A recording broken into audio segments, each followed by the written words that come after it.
ज्ञान the treasure में आपका स्वागत है।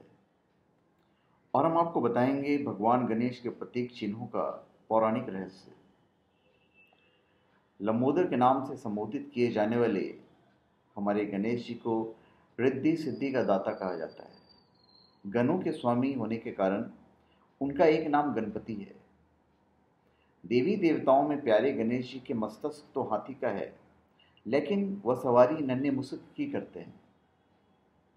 खाने पीने के लिए उन्हें चाहिए गोल गोल लड्डू। उनकी आकृति चित्रकारों की कुची को बेहद प्रिय रही है और उनकी बुद्धिमत्ता को लोहा ब्रह्म आदि सभी देवी देवता मानते हैं।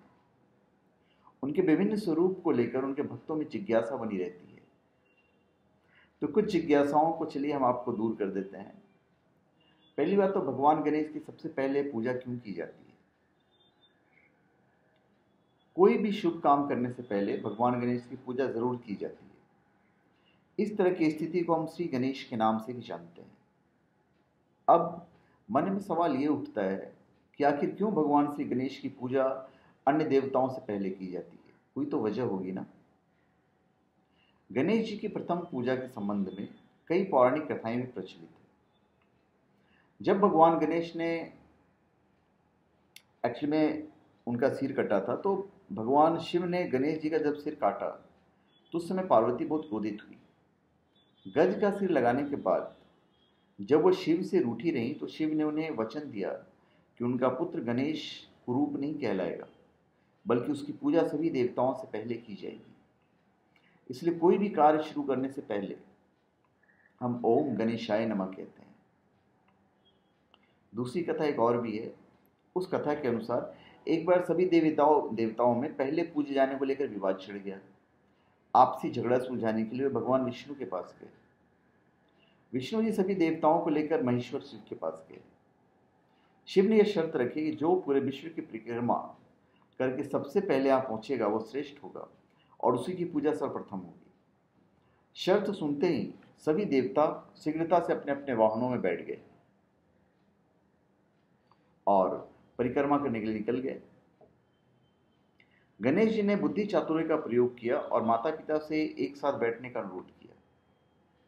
गणेश जी माता मतलब पृथ्वी और पिता मतलब आकाश की परिक्रमा करने के बाद सर्वश्रेष्ठ पूजन के अधिकारी बन गए।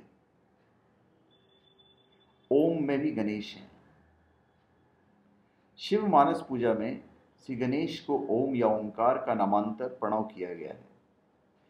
इस एकाक्षर ब्रह्म में ऊपर वाला भाग गणेश का मस्तक, नीचे का भाग उदर और चंद्र बिंदु लड्डू और मात्रा सूंड मानी गई है। अभी गणेश जी ने अपने वाहन को मूषक ही क्यों चुना? प्राचीन समय में सुमेरु अथवा महामेरु पर्वत पर शौभरी ऋषि का अत्यंत मनोरम आश्रम था। उनकी अत्यंत रूपवती और पतिव्रता पत्नी का नाम मनोमयी था। एक दिन ऋषि लकड़ी लेने के लिए वन में गए और मनोमयी गृह कार्य में लग गई। उसी समय एक दुष्ट कौंच नामक गंधर्व वहां आया और अपने अनुपम लावण्यमती मनोमयी को देखा तो व्याकुल हो गया। अपनी व्याकुलता में कौंच ने ऋषि पत्नी के हाथ पकड़ लिया। रोती और कांपती हुई ऋषि पत्नी उसे दया की भीख मांगने लगी। उसी समय सौबरी ऋषि आ गए। उन्हें कौंच को श्राप देते हुए कहा कि तूने चोरी की तरह मेरी पत्नी का हाथ पकड़ा है, चोर की तरह। इस कारण तू मुसक होकर धरती के नीचे और चोरी करके अपना पेट भरेगा। कांपते गंधर्व ने मुनि से प्रार्थना की, हे दयालु मुनि, अविवेक के कारण मैंने अपनी पत्नी के हाथ का स्पर्श किया था, मुझे क्षमा कर दें। ऋषि ने कहा, मेरा श्राप जो व्यर्थ नहीं होगा।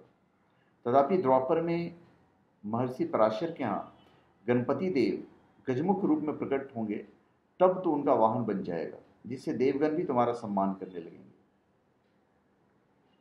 फिर ये हमारे बुद्धि के देवता हैं। भगवान गणेश जी ने आखिर निकृष्ट माने जाने वाले मुशक जीव को ही अपना वाहन क्यों चुना? गणेश जी की बुद्धि का हर कोई कायल है। तर्क वितर्क में हर कोई हार जाता था। एक एक बात या समस्या के तह में जाना, उसकी मीमांसा करना, उसके निष्कर्ष तक पहुंचना उनका शौक है। चूहा भी तर्क वितर्क में पीछे नहीं रहता। चूहे का काम किसी भी चीज को कुतर कुतर डालना है। जो भी वस्तु चूहे को नजर आती है उसकी चीड़ फाड़ कर उसकी अंग प्रत्यंग का विश्लेषण कर देता है। शायद गणेश जी ने कदाचित चूहे के इन्हीं गुणों को देखते उसे अपना वाहन चुना। अभी मोदक के भोग के ऊपर आते हैं। शास्त्रों के मतानुसार भगवान गणेश को प्रसन्न करने के लिए सबसे सरल और उत्तम उपाय है मोदक। मोदक का भोग गणेश जी को सबसे प्रिय मोदक है। गणेश जी को मोदक प्रिय होना ही उनकी बुद्धिमानी का परिचय है। अभी मोदक का अर्थ क्या होता है? मोद यानी आनंद, वह क का अर्थ होता है छोटा सा भाग, अतः मोदक यानी आनंद का छोटा सा भाग। मोदक का आकार नारियल समान यानी ख समान ब्रह्मरंध्र के खोल जैसा होता है। कुंडलिनी के ख तक पहुंचने पर आनंद की अनुभूति होती है। हाथ में रखे मोदक का अर्थ है उस हाथ में आनंद प्रदान करने की शक्ति है। यही नहीं, मोदक ज्ञान का प्रतीक भी है। जैसे मोदक को थोड़ा थोड़ा और धीरे धीरे खाने पर उसका स्वाद और मिठास का पता चलता है और अंत में उसे खाने के बाद हमें आनंद प्राप्त होता है, उसी तरह ज्ञान मोदक को लेकर आरंभ में लगता है कि ज्ञान थोड़ा सा ही है, परंतु अभ्यास आरंभ करने पर समझ में आता है कि ज्ञान तो अथाह है। फिर गणेश जी की सूंड। गणेश जी की सूंड को लेकर ऐसी मान्यता है कि सूंड को देखकर दुष्ट शक्तियां डरकर मार्ग से अलग हो जाती है। इस सूंड के जरिए गणेश जी ब्रह्मा जी पर कभी जल फेंकते हैं तो कभी फूल बरसाते हैं। गणेश जी की सूंड के दाईं ओर या बाईं ओर होने का भी अपना महत्व है। कहा जाता है कि सुख, समृद्धि और ऐश्वर्य की प्राप्ति के लिए उनकी दाईं ओर मुड़ी सूंड की पूजा करनी चाहिए, और यदि किसी शत्रु पर विजय प्राप्त करना हो तो बाईं ओर मुड़ी सूंड की पूजा करनी चाहिए। अभी उन्हें लंबोदर क्यों कहा जाता है? लड्डू प्रेमी भगवान गणेश जी का पेट बहुत बड़ा है, इसलिए उन्हें लंबोदर भी कहा जाता है। लेकिन लोगों के मन में सवाल उठता है कि आखिर उनका नाम लंबोदर कैसे पड़ा? ब्रह्म पुराण में वर्णन मिलता है कि गणेश जी की माता पार्वती का दूध दिन भर पीते रहते थे। उन्हें डर था कि कहीं भैया कार्तिकेय जी आकर दूध नहीं पी ले। उनकी इस प्रवृत्ति को देखकर पिता शंकर ने एक दिन विनोद में कह दिया कि तुम दूध बहुत पीते हो, कहीं तुम लंबोदर न बन जाओ। बस इसी दिन से गणेश जी का नाम लंबोदर पड़ गया। उनके लंबोदर होने के पीछे एक कारण यह भी माना जाता है कि वो हर अच्छी बुरी बात को पचा जाते हैं। फिर गणेश जी के अन्य अंग भी हैं।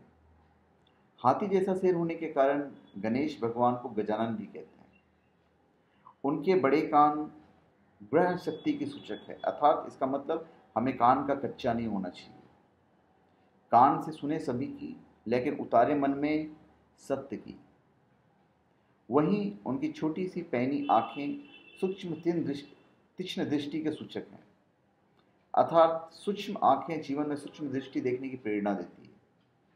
जबकि उनके नाक होने का मतलब है किसी भी दुर्गंध मतलब विपदा को दूर से ही पहचान सकें। गणेश जी के दो दांत हैं, एक अखंड और दूसरा खंडित। अखंड दांत श्रद्धा के प्रतीक है, यानी श्रद्धा हमेशा बनाए रखना चाहिए।